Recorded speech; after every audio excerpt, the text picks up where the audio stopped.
Alex Ansary here. It is August 16th in the year 2018. So this will be all audio, right? So feel free to minimize the screen, walk around. There's really nothing to see here. This is all going to be audio. This channel has a mix of audio only podcasts as well as videos. So we're going to talk about a few things.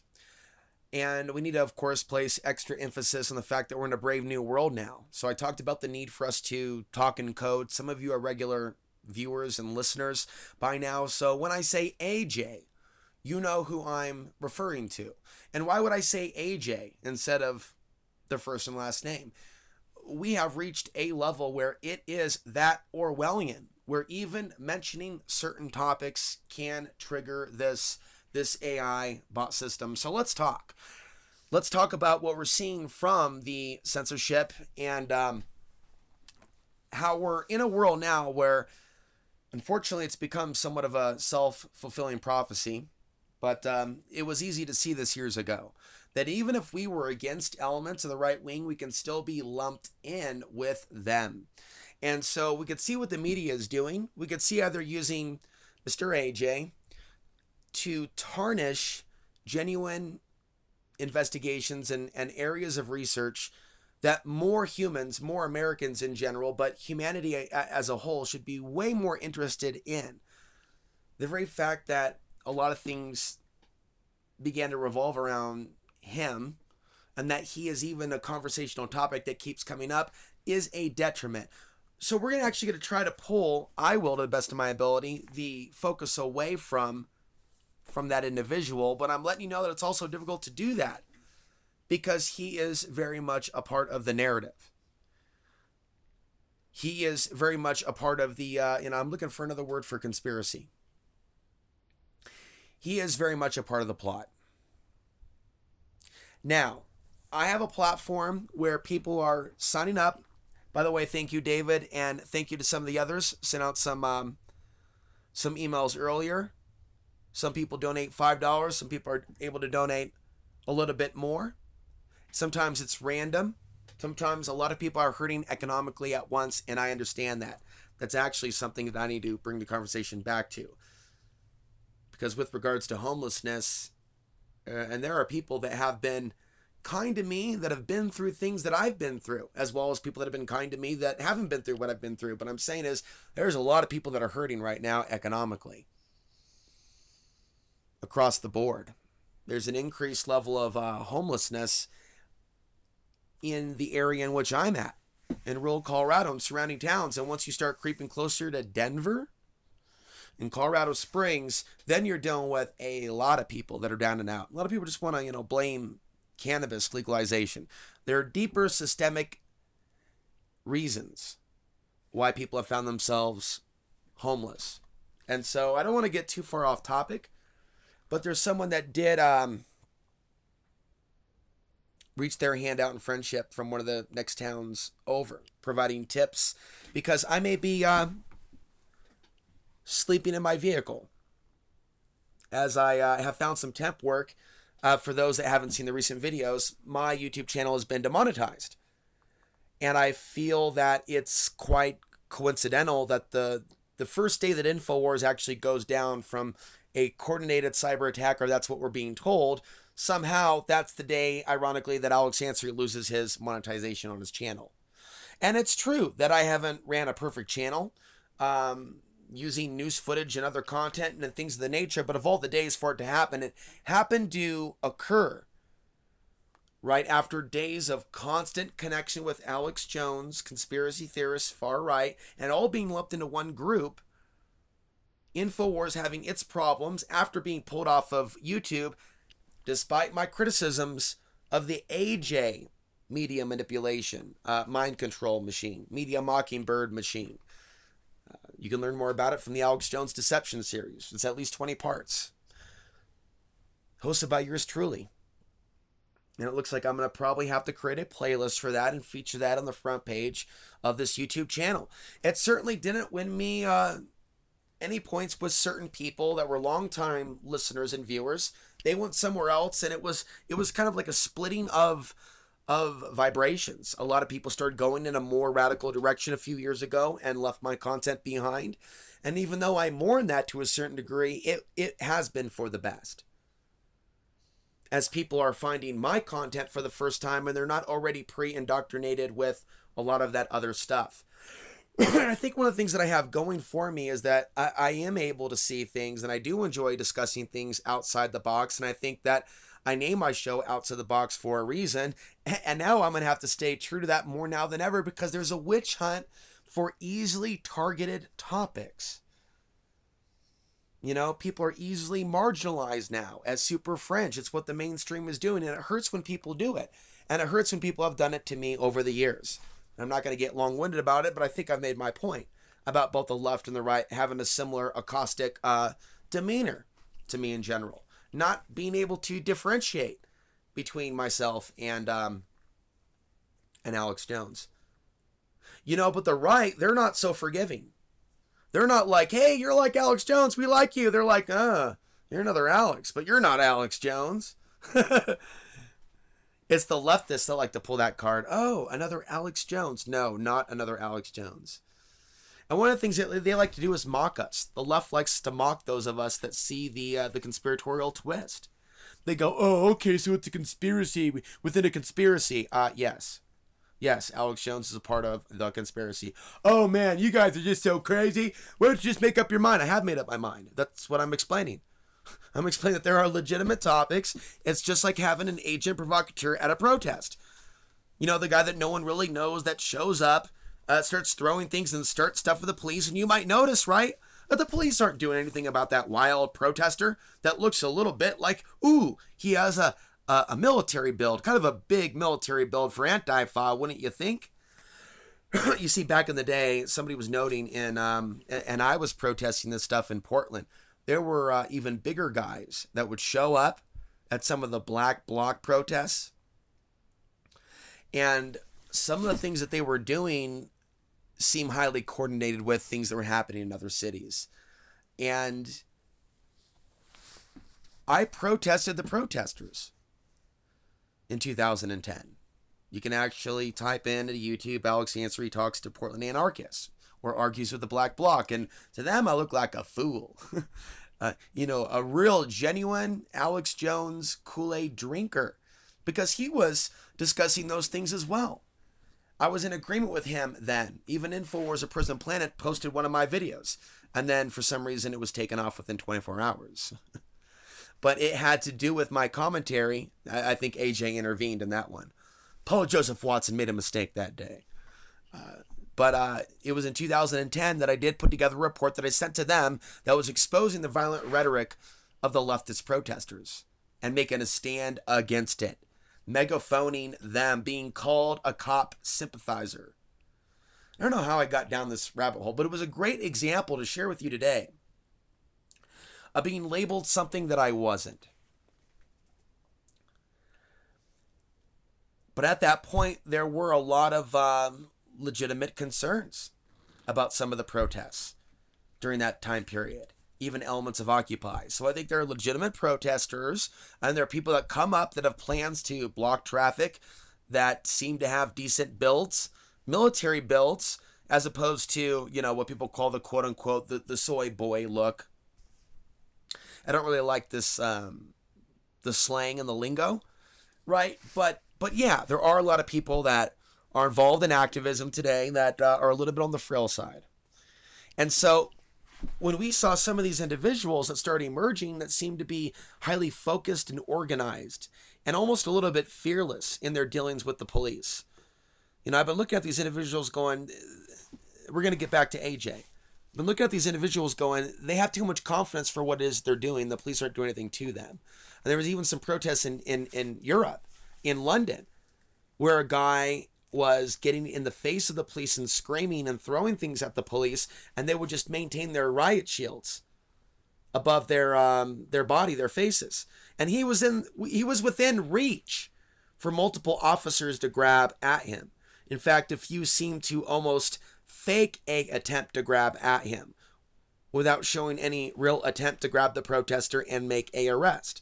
as his violence kept growing and growing. So let's bring this back, because there's a lot to this, and it concerns me. The things that AJ's been involved in are darker than what most people are ready for, including his critics. So the idea of a conspiracy within a conspiracy is not on the table for them to consider.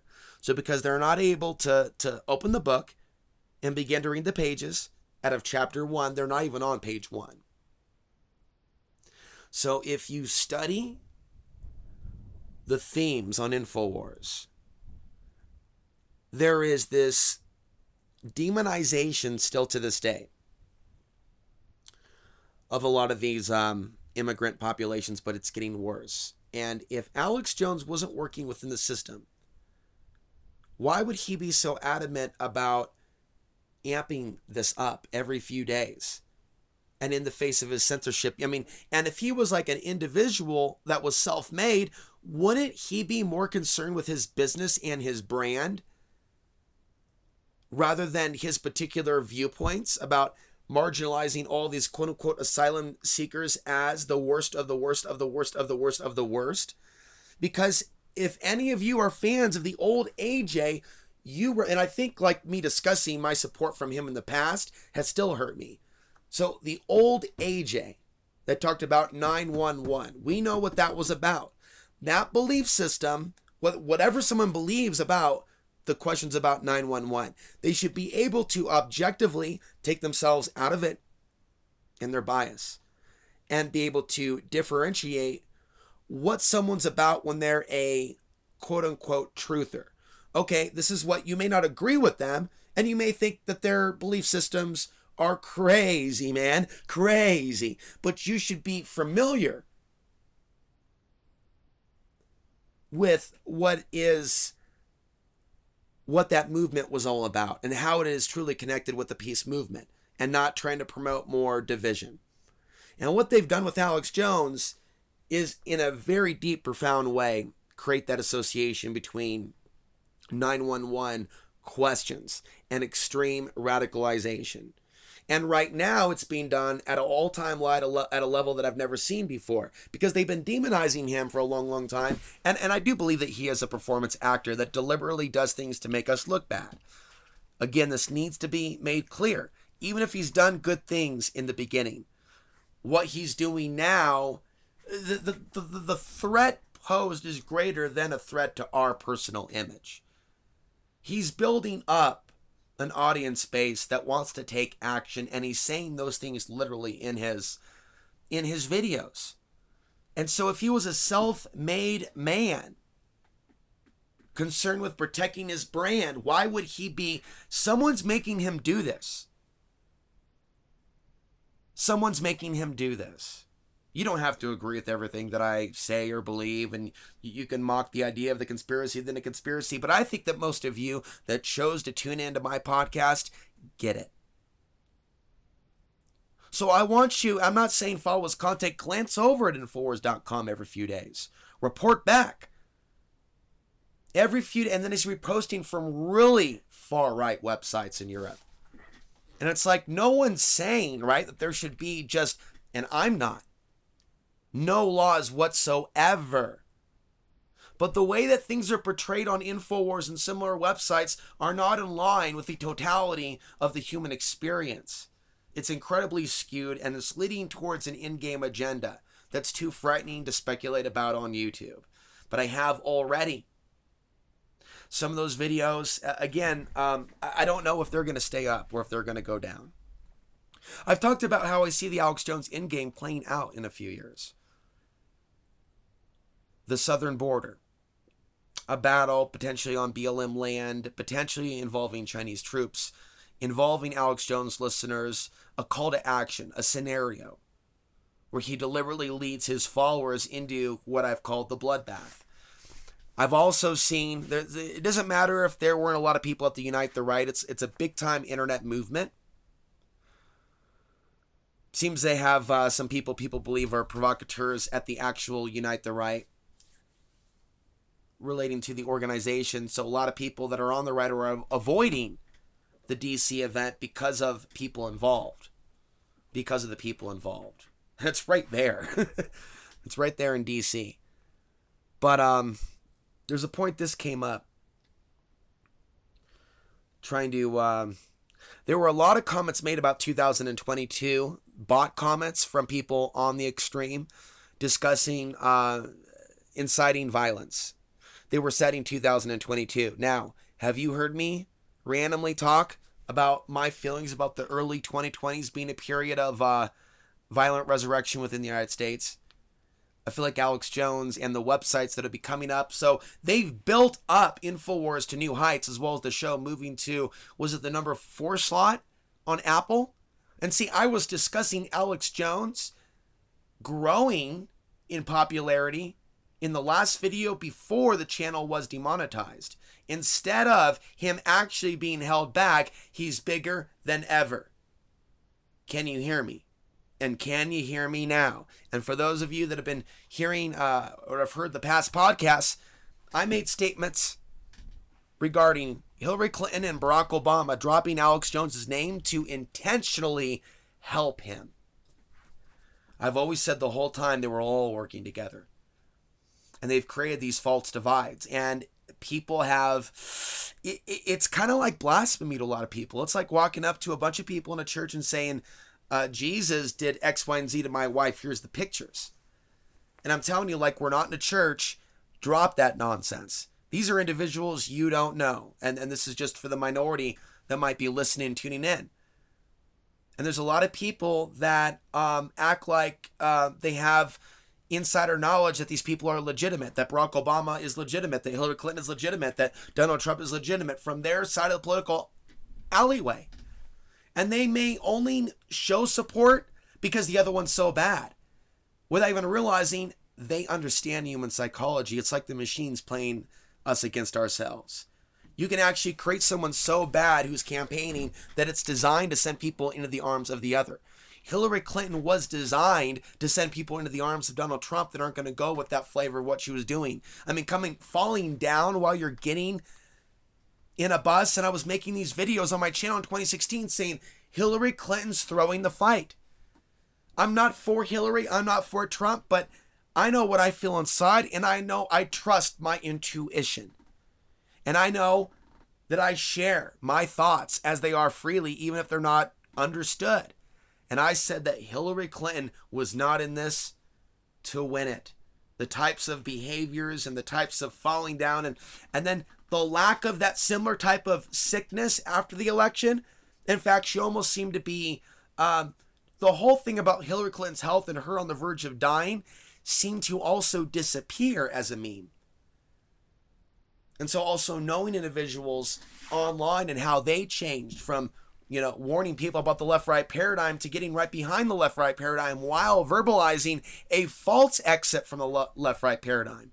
These are all-time high levels of deception. I'll tell you, I don't believe that this level of corruption that we're facing, that we can hide from by going into crypto. That doesn't mean that I don't like people that are into crypto. But then again, people that are into crypto aren't really big into channels like this. It's just, it's a difference of interest. But people have gotten a little bit religious with it. Just like that whole blasphemy. It's like, hey, unless you're on board their way of thinking, we can be accused of being for the dollar. So there's a lot of faulty thinking going on. And that's a deeper conversation for another time. And I don't want Mr. AJ, and I think it's almost dangerous to continue to expose the PSYOPs for what it is on the platform that helped make AJ. And I think you understand what I'm saying. So I want to thank those of you that are signing up on Patreon. I want to remind you to follow Patreon, even if you're not contributing. And I believe you may get email updates for new videos when I post them to Patreon. Also, please remember to hit the little red bell. That way you're notified of all new uploads. So you could be watching a video on YouTube and then you'll get that little notification. Just hit the bell by subscribe now. Thank you. And then you'll notice the updates on the upper right-hand corner. So if there'll be 2 uploads, 3 uploads, it'll say 2 or 3, depending on how many people's channel you ring the bell for. Going back to kind of where we started, though, we can see how They were exercising their power of censorship or kicking people off private platforms, because it's not necessarily a violation of free speech when it's a private platform, but they're normalizing it and they're popularizing it. And there are people, even Anna from the Young Turks said something very offensive with regards to this. Hey, there are conspiracy theorists that think they're going to be hurt like Alex Jones. Hey, don't be hateful and it won't happen to you. She was so condescending when she did that. Okay. Just like, when Cenk had Alex on and talking about 911, notice Cenk has only Alex J on or AJ on. He doesn't have somebody else on. So Cenk, in a way, create his own straw man. He can use AJ to then discredit all these other ideas. As he said in that interview with AJ, that's crazy. These ideas you have, it's crazy. Well, have you tried talking with somebody else about these ideas that isn't acting like they're crazy? Well, then that would be on you, Cenk. That would be on you. I also want to mention that CNN deliberately pulls out people that are of Middle Eastern heritage and puts them on certain segments to deliberately help stoke that anger towards that group. So it seems like that's the group that shut down Alex Jones. And notice how Gavin was saying it's the immigrants that are running YouTube. He literally said that verbatim. And see, what I believe I see is at times a system that puts up that image on purpose. Even certain things which we're not going to get into here are put in the media to stoke resentment amongst men and women regarding relationships and who's getting what, who's getting the poontang. I don't normally use slang like that, but in the last decade, I've seen the media play a huge role in dividing us. They can prop up certain groups and take down certain groups. In the old days, sexuality came natural. And there wasn't a big propaganda also about certain groups or people hooking up. A lot of this stuff is new vogue. A lot of this stuff is new vogue. In fact, you can find elements of rural America in the 1970s and 1980s, where there was way more peace amongst people of different backgrounds, because it was the pre-internet age and also the pre-9/11 age. The world wasn't perfect in the pre-9/11 age, but there was like an element of innocence. I always found, and these are my last comments, and I want to thank you for your time. I want to thank you for your contributions, the people that come and go, and sometimes this channel isn't for everyone long term. Sometimes I'm here to maybe help you understand a certain realization, and then it's time maybe to shut off the internet, and I accept that. And then it's also a time for me to continue to stay the course, though, for those new listeners that are finding me for the first time, which is why some of the core themes that I discuss, including solar flares and also solar minimum, and the things that we're going to be potentially facing in the coming years with resources, but as well as other things, off-grid living, relationships, going beyond the left-right paradigm, and discussing some of my own personal experiences. It has a role. It has a role to play in today's day and age for that opinion to be shared. And trying to cover the bases on the other things that I bookmarked in my mind to cover. Going back to AJ, he's being used as an excuse to deplatform, whether it's called censorship or free market, to minimize voices like ours on these private corporate platforms. He's been used as a tool. Meanwhile, right, he's growing bigger than ever, and he already is bigger than ever, bigger than life, already has a store. He has the means to continue doing what he's doing. There's a big cult meme around him. He's been martyred. They deliberately martyred him.